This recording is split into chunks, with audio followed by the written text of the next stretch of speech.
Hello.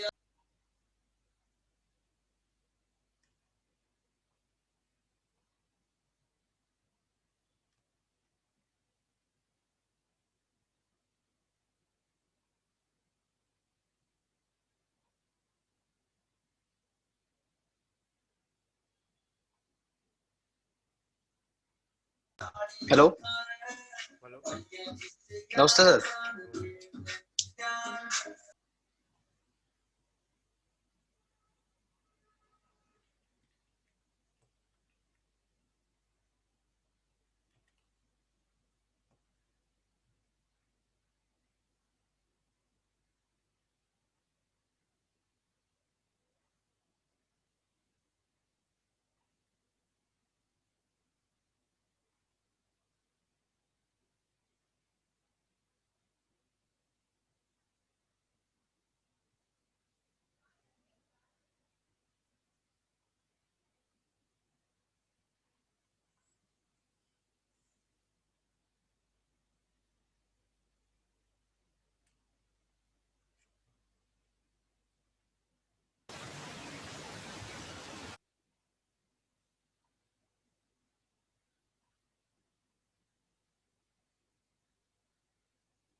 Sir ये बन क्या रहा है सर?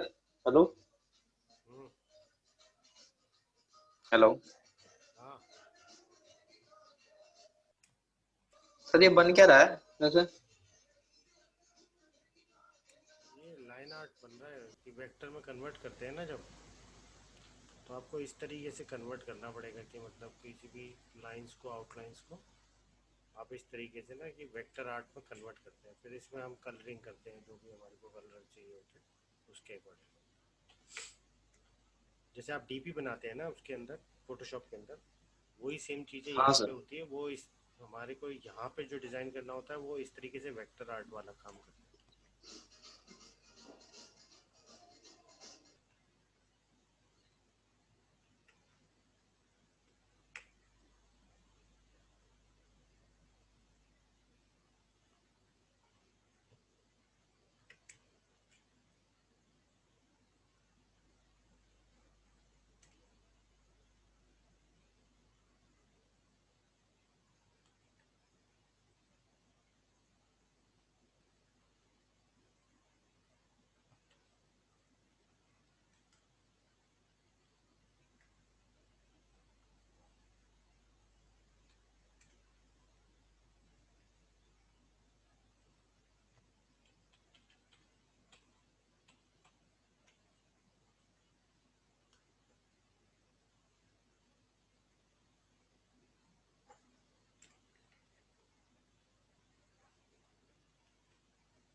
अब इस तरीके से ना अलग अलग शेड देते चले जाते हैं हम कि भाई उसकी हाईलाइट कैसी है, मिड टोन्स कैसा है, शेडोज कहाँ देंगे, तो वो धीरे धीरे आपका क्या वेक्टर में कन्वर्ट होता जाएगा जो भी आपका इमेज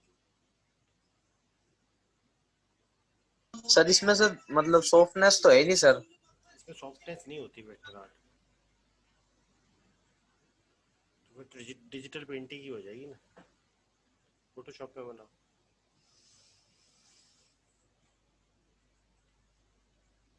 जैसे कैरेक्टर्स डेवलपमेंट करते हैं ना, तब कैरेक्टर डेवलपमेंट में आपको इसी तरीके की चीज़ें चाहिए होती है कि मतलब आपको जैसे लुक लाइक वैसा चाहिए। कोई आप जैसे अब ये ना नेक्स्ट सेमेस्टर में आपके पास आएगा मोशन ग्राफिक्स का। तो मोशन ग्राफिक्स में क्या होता है कि जैसे हम कोई एड बनाते हैं या कोई स्टोरी टेलिंग करते हैं, तो हमारे को किसी कैरेक्टर उसको बनाने और कैरेक्टर को रिजेंबल करना है हमारे को कि वो वही कैरेक्टर लगे। कि सपोज हम मोदी के ऊपर कुछ बना रहे हैं तो अल्टीमेटली हमें मोदी जैसी शक्ल का ही कैरेक्टर चाहिए।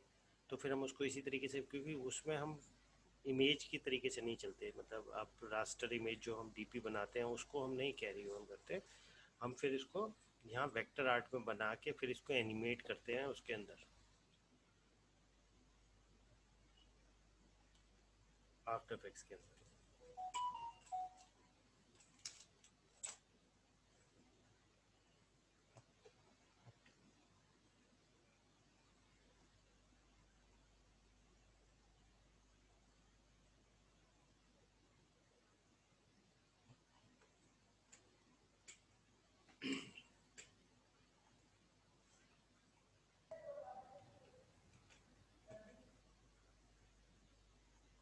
आप लोगों ने कुछ बनाया था तो पूछ लो अगर कुछ नहीं हुआ हो तो। सर मैंने कल वाला आपका ट्राई किया था तो सर मुझे वो रोटेशन में प्रॉब्लम आ रही थी। सर रोटेशन कैसे यूज़ करेंगे वो 3D वाला? क्या कर रहे थे आप, एक बार दिखाओगे?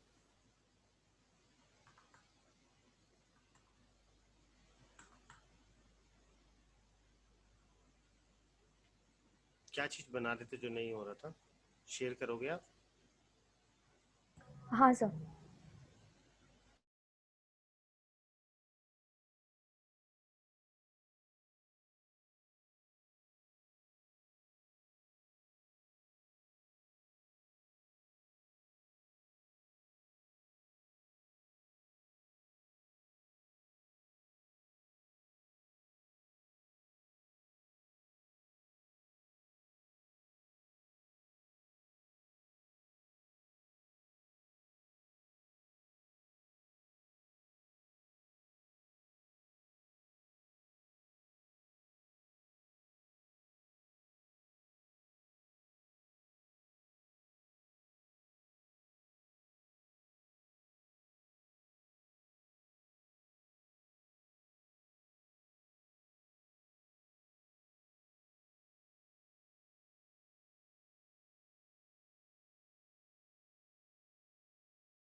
सर इसको मुझे रोटेट करवाना था तो सर ये कैसे होगा?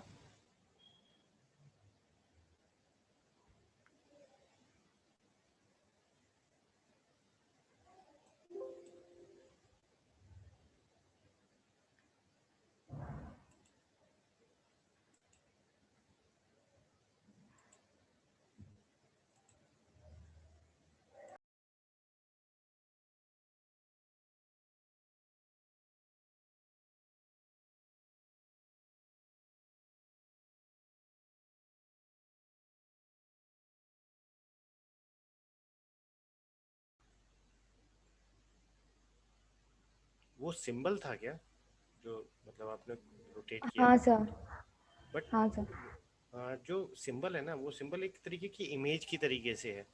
तो अगर आपने रोटेट किया तो वो एग्जैक्टली रोटेट तो हुआ है, लेकिन उसका आउटर एरिया भी मतलब दिख रहा है उसमें।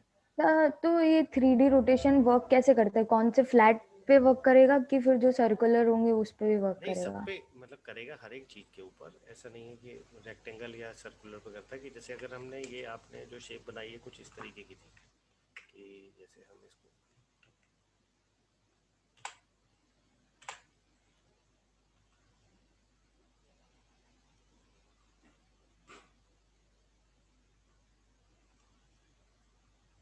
ठीक है, ऐसा कुछ है। और अगर हम इसको रोटेट करना चाहते हैं तो इफेक्ट 3D जब हम उसे रोटेट करते हैं तो वो रोटेट प्रॉपरली अभी क्यों नहीं हो रहा है, क्योंकि ये मल्टीपल शेप्स है। तो मैं इसको ग्रुप कर लेता हूँ, फिर करके देखता हूँ।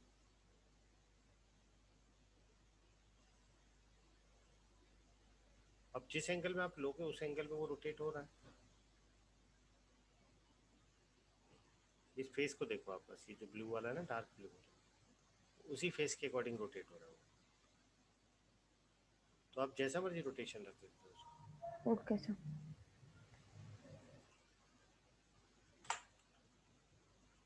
और किसी को कुछ पूछना है?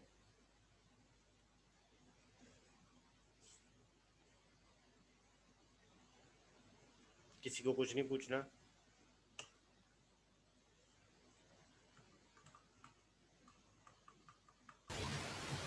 नहीं सर।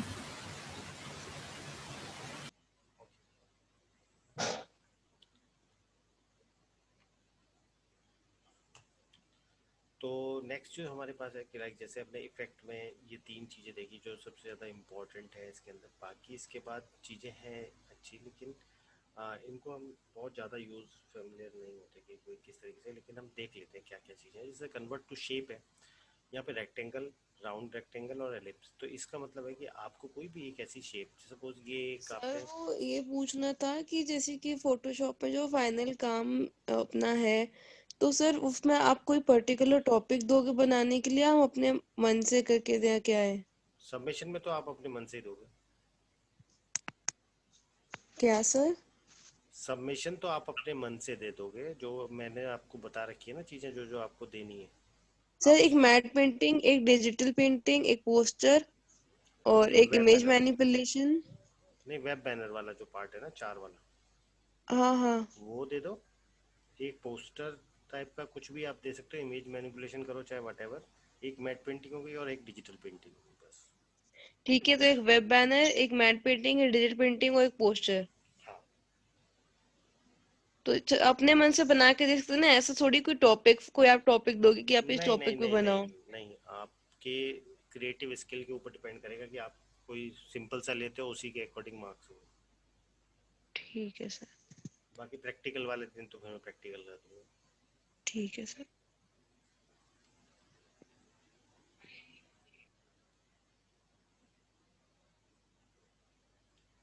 सर जैसे हमने, पोस्टर कोई भी हो सकता है या फिर सर कोई प्रोडक्ट बेस्ड ही होना चाहिए?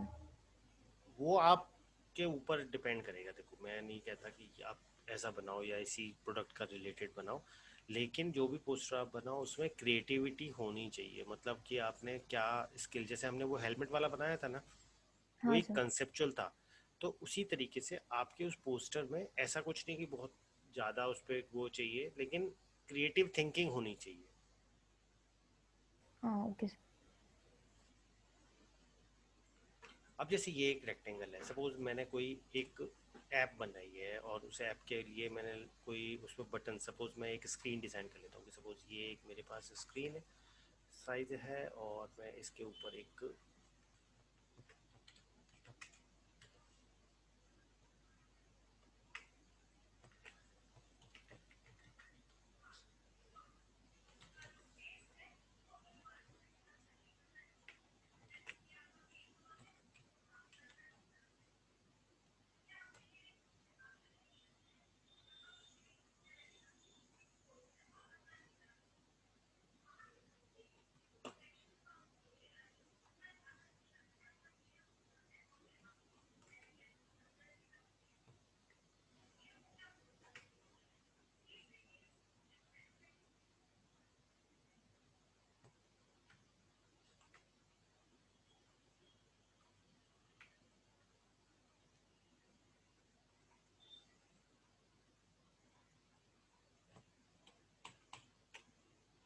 ठीक है, सपोज हमने इस तरीके से एक जो फर्स्ट यूआई है वो हमने किसी ऐप के लिए डिज़ाइन की।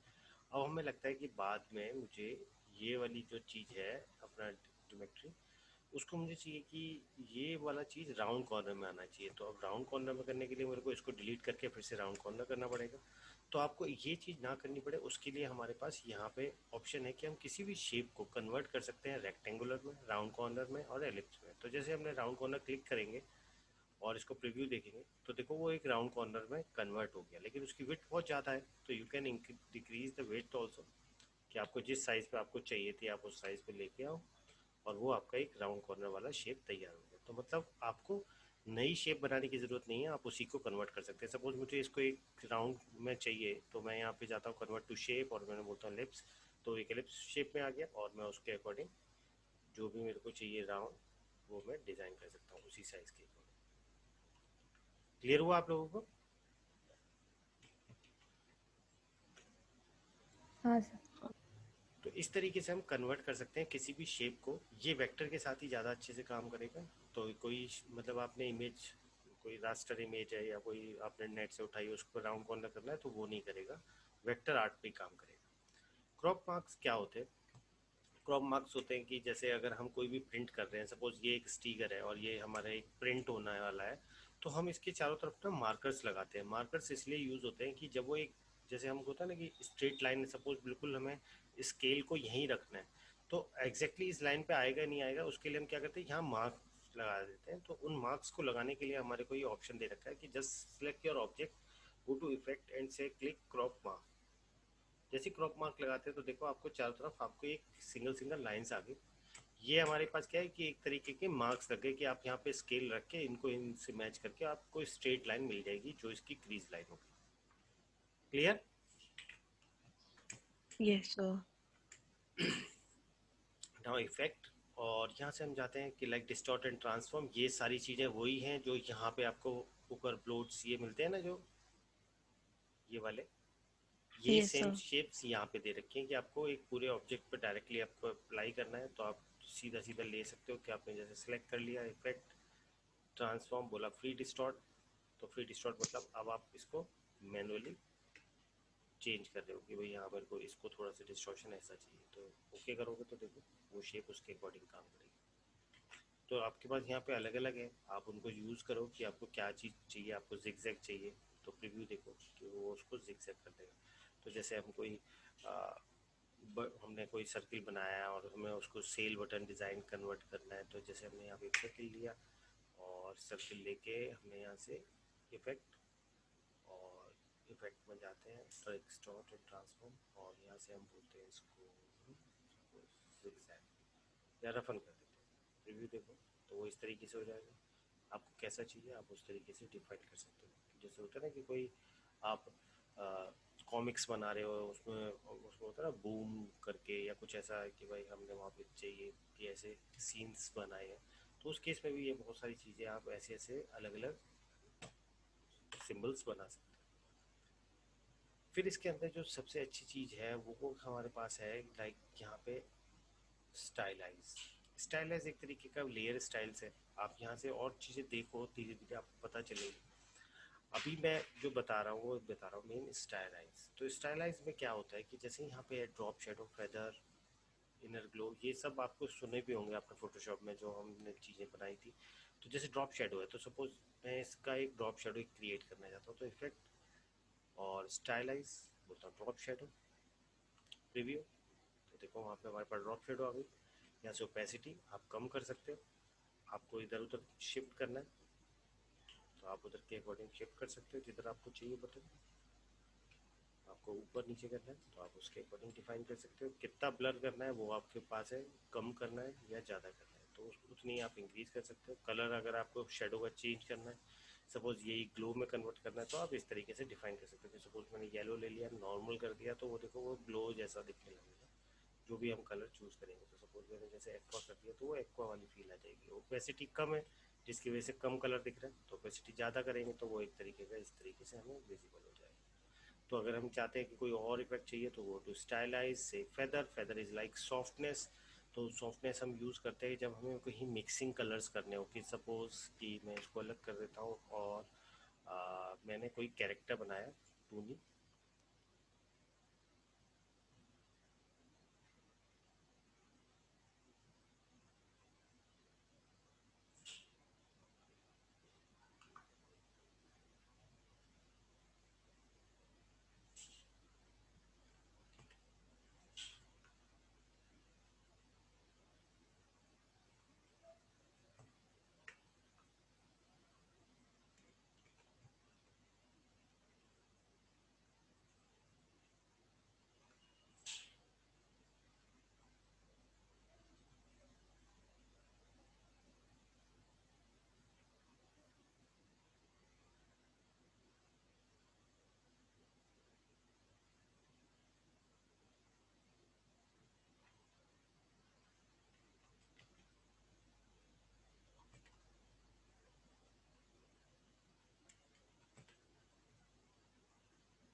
तो इस तरीके का एक मैंने रफ कैरेक्टर डिज़ाइन कर दिया। अब मैं चाहता हूँ कि लाइक सपोज़ कि इसके अंदर मुझे थोड़ी सी शेड देनी है, कि अगर मैं बोलूँ कि मेरे को इसके ये जो हमने इसकी आईज बनाई है उसके चारों तरफ मुझे कुछ इस तरीके का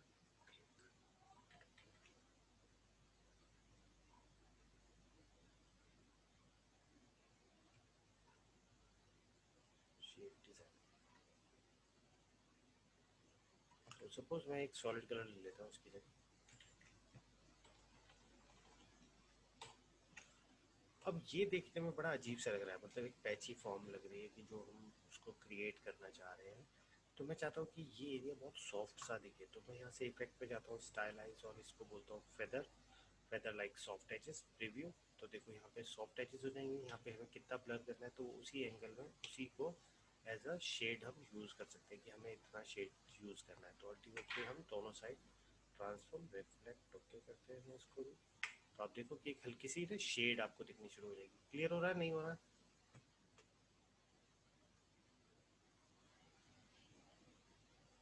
आप लोगों को समझ में आ रहा है? सर ये वाला समझ में नहीं आया, ये कैसे किया? पहले तो आपने बना दिया, फिर ये ऐसे इसमें से कैसे आ गया? वही तो फेदर ऑप्शन है ना, कि जो जैसे अगर सपोज मैं बोलूँ कि मैंने यहाँ नेक को मुझे थोड़ी सी शेड देनी, तो नॉर्मली हम्म। क्या करते हैं कि सॉलिड के लिए वो इस तरीके से डिफाइन करते हैं कि हाँ यहाँ पे हमने ये एक सॉलिड लेयर ले ली, लेकिन ये देखने में बहुत वियर्ड लग रही है, मतलब हार्ड एजेस लग रहे हैं। तो उस केस में हम यूज़ करते हैं फेदर को। तो यहाँ से स्टाइलाइज बोला फेदर प्रीव्यू देखो तो वो देखो उसको सॉफ्ट कर देगा उसकी कॉर्नर्स एजेस हाँ को। तो आप जितनी वैल्यूज को कम करोगे उतनी ही ज़्यादा एजेस आपको शार्प दिखेंगी। तो देखो जितना आपको सॉफ्ट करना है उतना आप रख के ओके कर सकते हैं। वो उसी एरिया के अंदर आप उसे सॉफ्टनेस दे सकते हैं जिससे वो थोड़ा सा 3D लेयर आप हम्म। क्रिएट कर सकते हैं।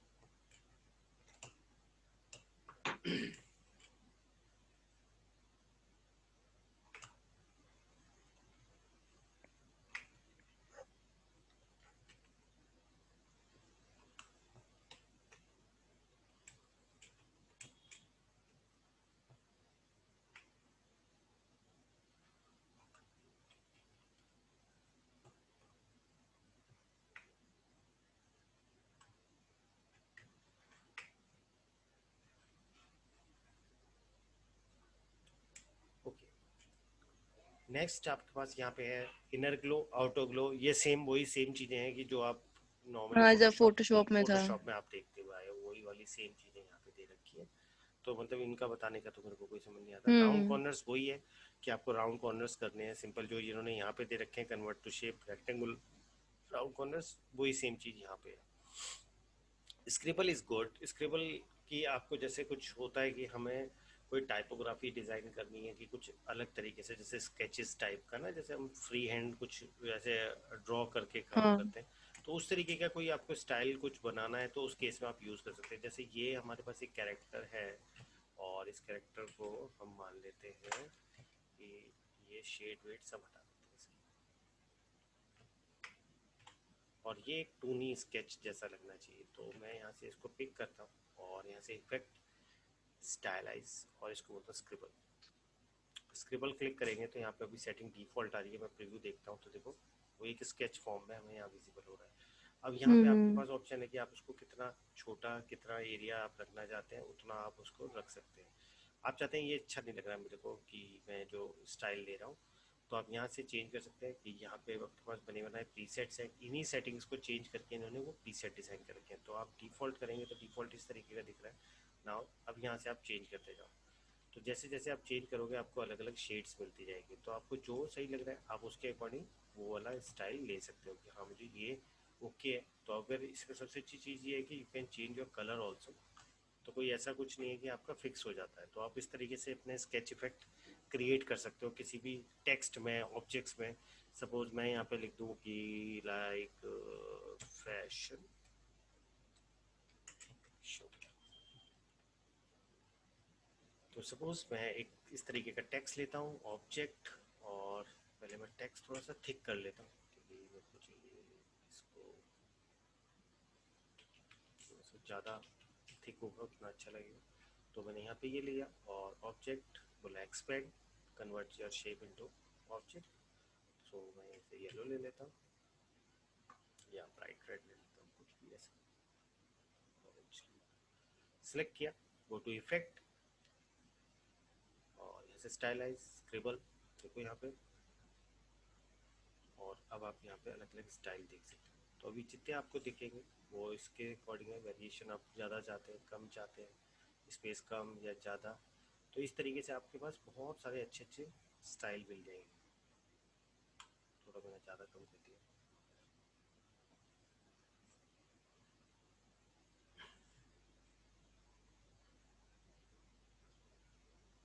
थोड़ा हैवी है क्योंकि अब यहाँ लाइंस बहुत पास पास आ गई जिसकी वजह से वो दिक्कत कर रहा है।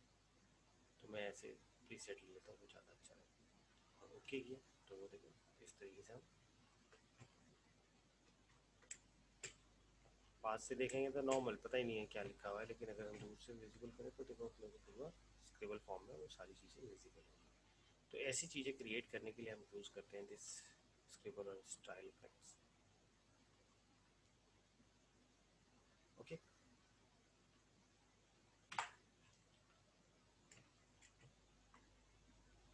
अब देखते हैं कि यहाँ से जैसे हमने यहाँ पे इफेक्ट्स में देखा, तो अब आप यहाँ पे एक बार देखो इनमें जो चीज़ें नहीं समझ में आएंगी आप वो मुझसे पूछ सकते हैं। बिकॉज ये सारी चीज़ें कोई ऐसा नहीं है कि एग्जैक्टली क्लास के अकॉर्डिंग करते हैं, क्योंकि इफेक्ट बहुत सारे होते हैं। समझने वाली बात होती है, अब इनका मतलब समझना होता है। जैसे पाथ, तो ऑफसेट पाथ मीन्स कि आप एक कोई भी पाथ आपने क्रिएट किया हुआ है उसका आपको एक ऑफसेट क्रिएट करना हो। मतलब कि सपोज मैं एक से शेप इस तरीके की मैंने क्रिएट की हुई है और उस शेप के मेरे को चारों तरफ बाउंड्री एक और ऑफसेट क्रिएट करना है, लाइन एक और क्रिएट करनी है। तो मैं यहाँ से इफेक्ट स्टाइल यहाँ पाथ में जाता हूँ, बोला ऑफसेट पाथ, रिव्यू देखो तो देखो उसी की अकॉर्डिंग उसने एक और आपको पाथ ऑफसेट करके दे दिया। तो अब जहाँ तक आपको चाहिए वहाँ तक आप रखो, आपको इंक्रीज करना है आप इंक्रीज कर सकते हो कि जितना हमारे को उसका ऑफसेट करना है उस लाइन को ही प्रोपोर्शनेट वे में ही वो स्केल करेगा। नॉर्मली हम इसकी आउटलाइन ऐसे स्केल नहीं कर सकते थे, तो यहाँ से ओके किया तो वो उसने उसको अलग कर दिया। अगर आपको अलग करना है तो दोबारा ऑब्जेक्ट में जाओ, यहाँ से बोलो एक्सपेंड अपीयरेंस, क्लिक, तो वो एक तरीके से शेप उसके साथ कंबाइन हो जाएगी। तो इस तरीके से हम यूज़ कर सकते हैं इन सब चीज़ों का। बहुत सारे अच्छे अच्छे इफेक्ट्स हैं, स्टाइलिंग है। तो आपको जैसे आउटलाइन ऑब्जेक्ट, सपोज किसी की आउटलाइन नहीं है और आपको वो आउटलाइन चाहिए तो उस केस में आप इसका यूज़ करते हैं।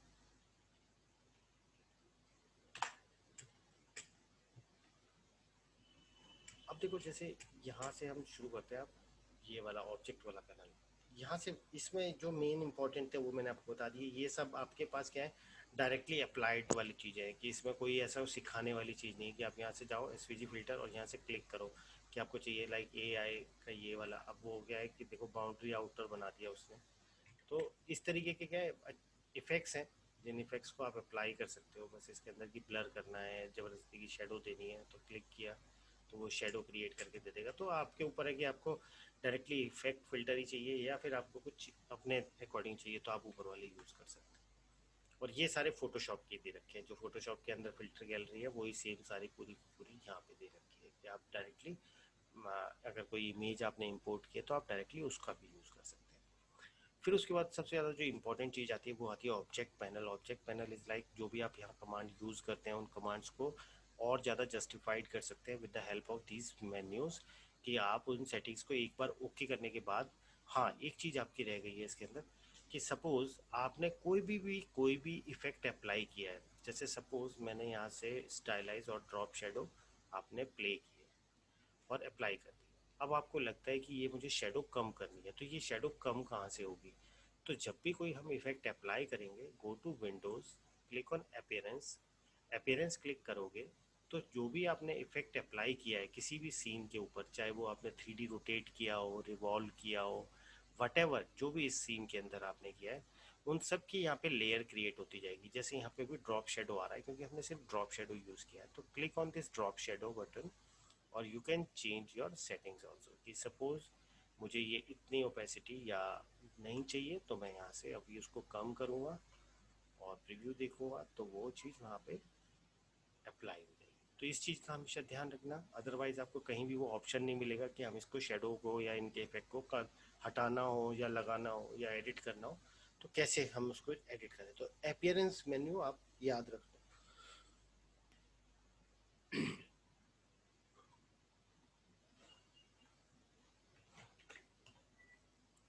ऑब्जेक्ट में हमारे पास क्या होता है, ऑब्जेक्ट में एक तरीके से ऑलमोस्ट सारी चीज़ें तो आपको पता है। सर वो पाथ फाइंडर क्या था?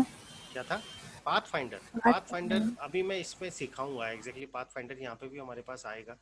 और उस पाथ फाइंडर का काम क्या है कि एग्जैक्टली यहाँ से आप ओपन कर लो, एक पैनल ही खोल लेते हैं पाथ फाइंडर का। This is the path finder जो उन्होंने वहाँ पे मेन्यू में दे रखा है। तो अल्टीमेटली ये सब चीज़ें क्या है कि जो आप यहाँ से ये शेप बिल्डर टूल का यूज़ करते हैं ना, इसी को ही मल्टीपल कमांड्स के साथ उन्होंने दे रखा है कि देखो जैसे यहाँ पे हमारे पास जो 3-4 मोड्स हैं ये तो डिफ़ॉल्ट हम पाथ फाइंडर से ही कर लेते हैं। जैसे एक शेप है और एक शेप और ले लेते हैं, सपोज ये 2 शेप्स हैं, ठीक है। अब इन 2 शेप्स के हम अलग अलग स्टाइलिंग करते हैं कि जैसे हमने इसको यहाँ रखा, ऑल्ट प्रेस करके हमने इसकी दोनों को एक साथ से रखा, मतलब हमारे को कुछ अलग अलग स्टाइल चाहिए। देखो अब इसमें यहाँ 4 डिफ़ॉल्ट है जो ऊपर वाले हमारे पास हैं, शेप मोड्स हैं।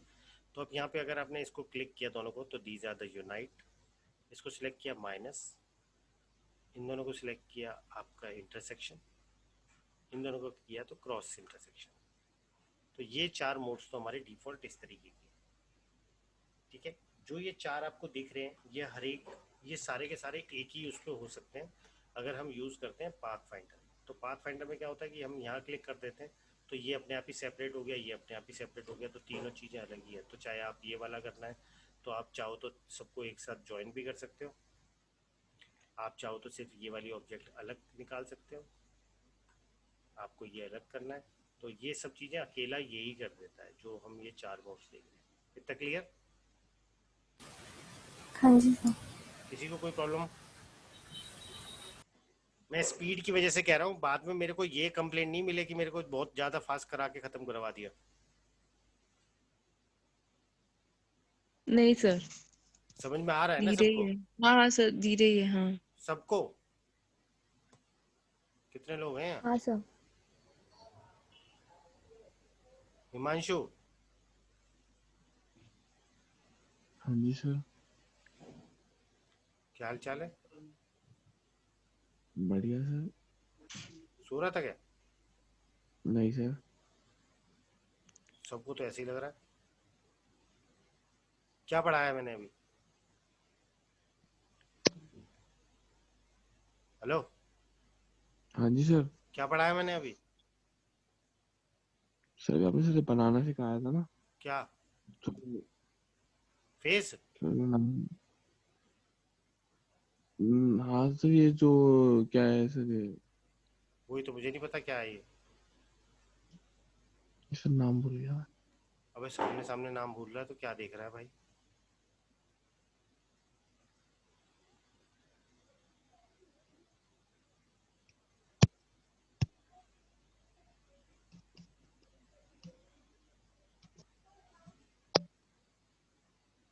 क्या पढ़ रहे हैं हम? सर वो आपने सर वो बताया था ना सर, पाथ फाइंडर टूल, वो बस नाम मैसेज भूल आके गया। पता चल गया तेरे को? किसने मैसेज किया तेरे को? नहीं सर, मैसेज किसी का नहीं आया सर। आया तो है। नहीं सर। और इससे पहले क्या किया था हमने पाथफाइंडर से पहले?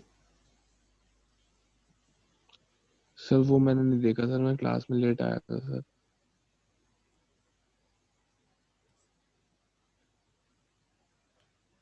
उस मैसेज वाले को बोल दियो कि जरा ध्यान रखे तेरा, वही पास कराएगा तेरे को। सर ऐसे कोई मैसेज नहीं आया सर। तुझे पाथफाइंडर का नाम तुझे समझ में नहीं आ रहा क्या बोल रहा हूँ मैं? सामने मेन्यू खुले हुए में तुझे नहीं पता चल रहा पाथफाइंडर पढ़ रहे हैं?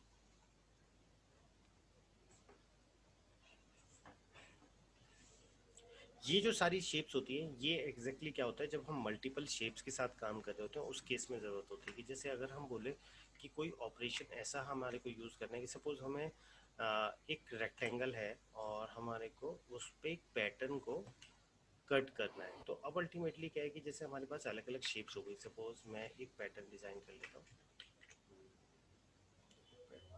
विंडोज, और यहाँ से सिंबल ओपन कर लेते हैं। सिंबल में हम कुछ इस तरीके की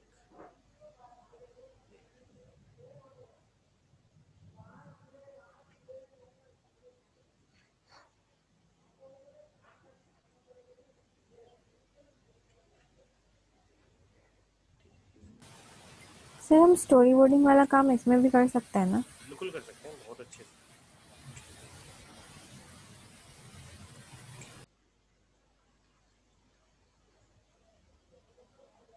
अब जैसे ये एक शेप है, अब उसमें मल्टीपल शेप्स हैं, डिफाइंड हैं अलग अलग, और मैंने इसका एक पैटर्न टाइप बना लिया।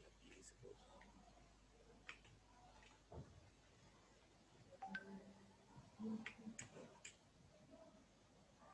इस तरीके का मैंने पैटर्न लिया। अब अल्टीमेटली होगा क्या है, अगर मैं इन सबको सिलेक्ट करके यहाँ से लेता हूँ तो आप यहाँ क्लिक करोगे तो देखो सिर्फ यही वाला पार्ट कट हुआ है, मतलब कि अल्टीमेटली देखें ऐसे अलग करके तो आपको सिर्फ इतनी शेप मिली है, आपको ये अंदर के ये पार्टीशंस नहीं मिले। तो उस केस में जब आपको बहुत सारी चीज़ों को एक साथ करना हो तो आप यहाँ से फिर इनका यूज़ करते हैं कि आपको इसको डिस्ट्रीब्यूट करना है। कि सपोज मैंने बोला ट्रिम, तो ट्रिम क्लिक करते क्या होगा कि जो आपकी शेप्स होगी वो सारी की सारी एक साथ ट्रिम हो जाएगी, मतलब आपको अलग अलग क्लिक करने की ज़रूरत नहीं है। तो अगर आपने ये शेप सिलेक्ट की और इनको डिलीट किया, सर, ये ब्लैक कलर्स के आउटर में कैसे आया? मतलब ये जो अपन ने पहले सिंबल लिया था इसमें ब्लैक कलर आउटर में थोड़ी था। ब्लैक कलर आउटर भी आपने इसके ऊपर सेट किया ये सिंबल्स को, हाँ, और फिर ये जो ब्लैक कलर फिर, अच्छा इस पे ब्लैक कलर ऑलरेडी था। हाँ तभी स्काउटर में आया है। 1 मिनट होल्ड।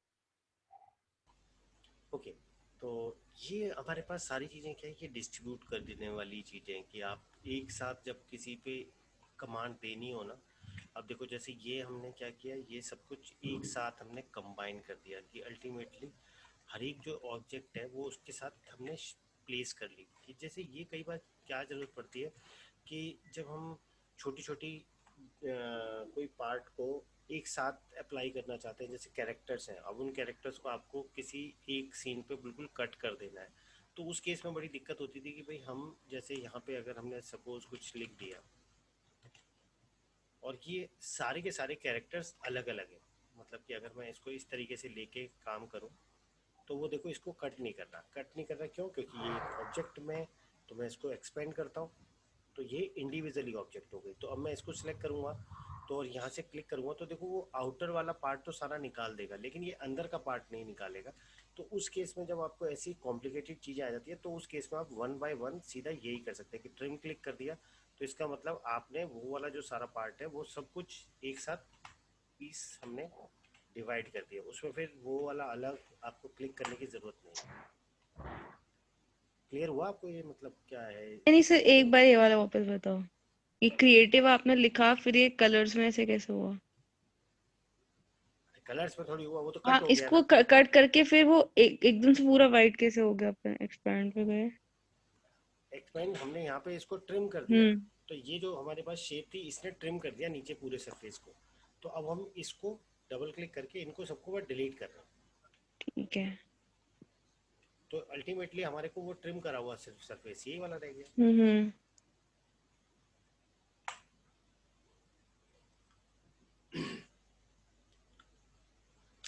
ऑब्जेक्ट में देखें तो ट्रांसफॉर्म, ये सब चीज़ें तो आपको धीरे धीरे पता ही थी कि जैसे ट्रांसफॉर्म में देखें तो यहाँ पे आपके पास मूव, रोटेट, स्केल जो आप राइट क्लिक करके यूज़ करते हैं ना हम्म। ट्रांसफॉर्मेशन, वही सेम चीज़ें वहाँ पे दे रखी हैं। तो इसकी हमारी कोई मतलब है नहीं कोई एग्जैक्टली।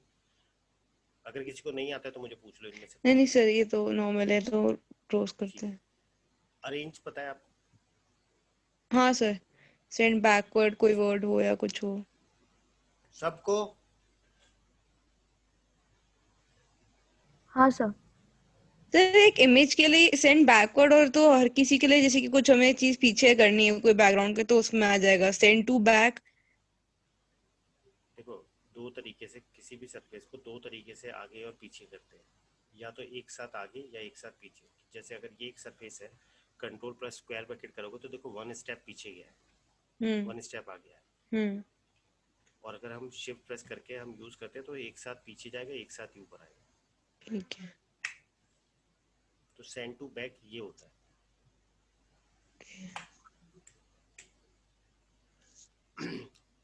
ग्रुप अनग्रुप पता है ना क्या होता है? हाँ सर। लॉक, लॉक तो हाँ सर फाइल लॉक जो कर हम दो। लेयर्स में लॉक करते हैं वही सेम लेयर्स चीज पे यहाँ पे लॉक करते हैं हाँ। लॉक करने होता है, वही अनलॉक अनलॉक यही सब चीजें। हाइड एंड हाइड भी पता है, जो ये आई होती है, चाहे वो हाँ यहाँ जी से कर लो सर। चाहे यहाँ से कर लो। शो ऑल मतलब यहाँ से एक्टिव कर लो तो वो सब शो ऑल है। एक्सपेंड पता है, एक्सपेंड अपीयरेंस, दोनों चीजें पता है? हाँ सर। सर ये एनवेलप डिस्टॉर्ट क्या है? कहाँ पे? ये इसके नीचे ये स्लाइस और एनवेलप डिस्टॉर्ट कहाँ पे? नीचे जाके ऊपर नहीं नीचे नीचे तो मैं नीचे। आया ही नहीं अभी, अभी तो मैं ऊपर से शुरू कर रहा हूँ। आप नीचे का पूछ रहे हो ना? हाँ एक दो नीचे का नहीं तो पता। मैं तो अभी यहाँ से शुरू कर रहा हूँ ना। हम्म। आप ये मुझे बताओ यहाँ से एक्सपेंड एक्सपेंड अपीयरेंस पता है तो सबको? सर किसी को भी अपीयरेंस कुछ भी वाला। डाउट ना हो तो पूछ लो। हाँ जी। सर अपीयरेंस में क्या है? Expand appearance. देखो ये दोनों चीज़ें सेम होती हैं, बस अंतर क्या होता है, एक्सपेंड यूज़ होता है जब फील्ड ऑब्जेक्ट होती है, जो हम बाहर से कोई भी चीज़ जैसे यहाँ पे लाते हैं और उसको ट्रेस करते हैं, उसके बाद उनको डिस्ट्रीब्यूट अलग अलग करते हैं, तो हम एक्सपेंड को यूज़ करते हैं। या फिल ऑब्जेक्ट को हम जैसे मल्टीपल ज्योमेट्रीज है उनको ग्रुप में रखा हुआ है, उनको एक्सपेंड करने के लिए हम यूज़ करते हैं एक्सपेंड। एक्सपेंड अपीयरेंस यूज़ होता है या तो हमने कोई ड्रॉप शेडो मतलब इफेक्ट अप्लाई कर रखा हो उसको अलग करने के लिए, या फिर आउटलाइन पे अगर हमने कोई स्ट्रोक मतलब कि जैसे हमने लाइब्रेरी में है ना कि हमने जैसे कोई सिंबल ले रखा है तो एक्सपेंड, हमने आउटलाइन दे रखी है तो उसको एक्सपेंड करना है। तो देखो अगर जैसे हम यहाँ पे एक सरफेस लेते हैं कि ये एक ऑब्जेक्ट है और इसकी एक आउटलाइन है और इस आउटलाइन को मुझे कन्वर्ट करना है एक ज्योमेट्री में, तो आपको एक्सपेंड नहीं करना होगा क्योंकि वो ऑलरेडी हमारे पास क्या होगा कि जो ज्योमेट्री है अगर हम यहाँ पे एक्सपेंड क्लिक भी कर देते हैं तो वो क्या है आपकी यहीं पे क्रिएट करी हुई ऑब्जेक्ट है, तो आपको यहाँ एक्सपेंड शो हो रहा है। लेकिन अगर यही चीज़ हमने किसी एक्सटर्नल इमेज से लेके आते कि जैसे हम बोले कि ये एक इमेज है और इस इमेज को हमने यहाँ पे हेम्ड किया, ये ध्यान रखना ये वर्ड बहुत इंपॉर्टेंट है। ये क्या होता है कि कई बार हम ऐसे करके काम कर लेते हैं, तो आप अगर कहीं पे फाइल भेजोगे ना तो उसके वहाँ ओपन नहीं होगी ये वाली इमेज, क्योंकि वो अभी इसके अंदर आई नहीं है, वो आपके पास एक टेम्पररी फाइल है, तो हेम्ड करने के बाद वो इसके अंदर कॉपी हो जाती है। तो ये चीज़ हमेशा ध्यान रखना। तो सपोज मैंने यहाँ पे इसको एक 3 कलर्स मतलब उसको ट्रेस किया। अब यहाँ पे मैं देखो यहाँ पे एक्सपेंड हमारे पास क्लिक हो रहा है, तो एक्सपेंड मतलब फिल ऑब्जेक्ट है तो वो हमारे को फिल इस तरीके से विजिबल हो रही है सारी शेप्स को और हम जो भी चीज़ फाइन कर रहे हैं। तो फिल ऑब्जेक्ट के लिए हम यूज़ करते हैं एक्सपेंड। एक्सपेंड अपीयरेंस यूज़ करते हैं जब हम कोई इफेक्ट अप्लाई करते हैं। सपोज मैंने इसके ऊपर एक ड्रॉप शेडो डाला है, स्टाइलाइज और ड्रॉप शेडो ओके किया, तो एक ड्रॉप शेडो हमारे पास इसके नीचे आ गया। अगर मैं यहाँ पे देखूँ अब इसको अलग करने के लिए तो यहाँ पे एक्सपेंड नहीं आ रहा, यहाँ एक्सपेंड अपीयरेंस आ रहा है। तो अपीयरेंस इज लाइक समथिंग जो आप एक तरीके से सिलेक्ट नहीं कर सकते, जो उसकी सिर्फ विजुअल थिंग मतलब विजुअली दिख रहा है। तो एक्सपेंड अपीयरेंस करने के बाद अब वो हमारा एक इंडिविजुअली ऑब्जेक्ट अलग हो गई थी, मतलब हमने अब उसको एक तरीके से ज्योमेट्री हमने अलग निकाल ली, तो उस केस में हम यूज़ करते हैं एक्सपेंड अपीयरेंस। और एक तरीके से आप ये मान लो दोनों केस में सेपरेट करने के लिए यूज़ करते हैं, चाहे वो एक्सपेंड एक्टिव हो रहा हो चाहे वो एक्सपेंड अपीयरेंस एक्टिव हो रहा हो। Raster is like to convert your image into raster, मतलब कि जो भी आपकी ऑब्जेक्ट है उसको आप रास्टराइज कन्वर्ट कर सकते हो जिससे वो एक तरीके की आपकी इमेज क्रिएट हो जाएगी। मतलब कि ये अब एक इमेज है। अब ये पीछे ट्रांसपेरेंट नहीं आ रहा है, इसका रीज़न ये है क्योंकि जब हमने उसको कन्वर्ट किया रास्टराइज में उस टाइम आप ऑप्शन बोलोगे कि आपको बैकग्राउंड ट्रांसपेरेंट चाहिए या नहीं चाहिए, तो ओके करेंगे तो अब हमारे पास वो चीज़ ट्रांसपेरेंट रहेगी। तो एक तरीके से आपको इमेज में कन्वर्ट करने के लिए हम यूज़ करते हैं रास्टराइज। क्रिएट ग्रेडियंट मैश ये क्यों यूज़ करते हैं कि जैसे अगर हम सपोज ये एक शेप ले लेते हैं और मुझे इस तरीके का जो ये ज्योमेट्री है इसकी मुझे कुछ ऐसी ड्राइंग बनानी है कि जो देखने में कुछ अलग सी हो। तो सपोज मैं ये एक तो कलरफुल में लेते हैं, जैसे ये है पोर्ट्रेट में, ठीक है मैंने इसको एक इमेज कॉपी किया, यहाँ पे पेस्ट करते हैं और इसको छोटा कर लेते हैं। मैं चाहता हूँ कि इसका एक बीजी क्रिएट हो इस इमेज के एवरेज कलर का, तो मैं सिलेक्ट करता हूँ go to object click on gradient mesh. तो जैसे हम क्लिक करेंगे प्रीव्यू देखेंगे तो देखो उसका एक ग्रेडियंट बन गया हमारे पास सीन पे। तो हुआ क्या, उसने उसका एक एवरेज ग्रेडियंट क्रिएट किया, तो जितनी आप रोज रखोगे उतना ही ज़्यादा वो इमेज हमारे को विजुअल होगी।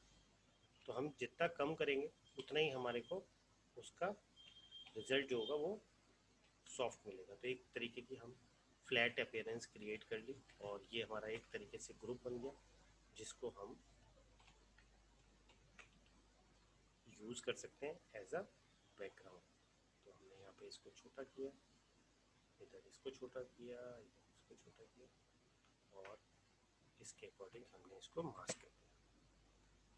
ये जो सारी चीज़ें थी सर ये इमेज पे ही काम करता है? हाँ जी।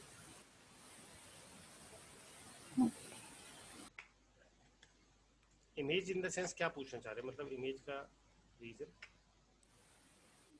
तो जैसे आपने अभी एक इमेज कॉपी करके पेस्ट की वो, तो अगर हम किसी और मतलब किसी शेप में से ही अगर उसका ग्रेडियंट अच्छा लग रहा है तो वैसे नहीं कर सकते? हाँ, मतलब आप अगर अपनी ज्योमेट्री है, आपने इस पर कुछ अप्लाई कर रखा है, उसको आपको कन्वर्ट करना है तो आप वो भी कर सकते हैं, ऐसा नहीं है कि उससे नहीं कर सकते। लेकिन ये रास्टराइज इमेज के लिए ज़्यादा अच्छा रहता है, मतलब कोई भी हम चीज़ यूज़ करते हैं ना तो उसके लिए ही यूज़ करते हैं, ओके सर। क्योंकि ये बहुत अच्छे रिजल्ट देता है कि अगर हम कोई ऐसा एवरेज वैल्यू लेते हैं।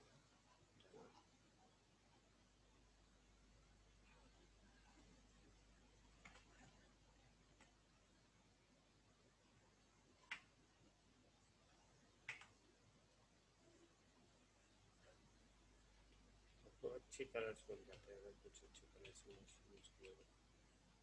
और ऐसे देखे भी होंगे आपने बीचीज, मतलब हमारे एंड्रॉयड ऐप में भी होते हैं इस तरीके के। उसके बाद आता है क्रिएट ऑब्जेक्ट मोज़ैक। मोज़ैक तो आप सबको पता ही होता है क्या होता है ना? नहीं पता? नहीं नहीं सर, ये नहीं पता मेरे को, क्रिएट ऑब्जेक्ट मोज़ैक। ये एक तरीके का होता है कि जैसे मोज़ैक इफेक्ट होता है कि जिसमें स्क्वायर और इस तरीके की ना मतलब पिक्सेलेट इमेज दिखती है, उस तरीके का हमारे को इफेक्ट क्रिएट करने के लिए हम यूज़ करते हैं इसको। तो मैं यहाँ से जैसे ऑब्जेक्ट मोज़ैक करूँ और यहाँ से प्रीव्यू देखूँ, ओके करता हूँ, और इसमें प्रीव्यू नहीं दे रहा हूँ। तो यहाँ पे एक्जैक्टली क्या है कि जो आपका करंट साइज़ है वो ये आप कुछ चेंज करना चाहते हैं कि सपोज मैं इसका जो साइज़ है वो विड्थ में 6/3 और हाइट में ज़्यादा बड़ा करना चाहता हूँ। कितनी टाइलिंग आपको उसके बीच में चाहिए वो थोड़ा आप ले लो, वरना डिफ़ॉल्ट ही आप एक बार अप्लाई करके देखो तो ओके करो। तो देखो वो एक तरीके का उसका एवरेज मोज़ैक क्रिएट करके दे दिया आपने की ज्योमेट्री। ये देखे होंगे आपने मोज़ैक यार, मतलब हाँ हाँ जैसे सर, ऐसे देखे हैं। हाँ, तो वही ऊपर ये चीज़ क्रिएट करने के लिए किसी भी इमेज का तो वो आप क्रिएट कर सकते हो। आपको चाहिए ज़्यादा, मतलब बहुत रिफाइंड ज़्यादा चाहिए तो आप उस उतनी वैल्यूज़ को इंक्रीज़ कर सकते हो कि जितना आप, जैसे हम यहाँ टाइल्स 10 है तो मैं यहाँ पे इसको 40-50 इस तरीके से मैं इंक्रीज़ कर देता हूँ और फिर देखता हूँ तो उतने ही ज़्यादा मेरे को वो रिफाइन क्रिएट करेगा। Clear? Yes sir. Now object, और आई थिंक हम कल करते हैं आगे यार। Okay sir. यहाँ तक का समझ में आया है सबको? हाँ जी हाँ जी। हाँ सर।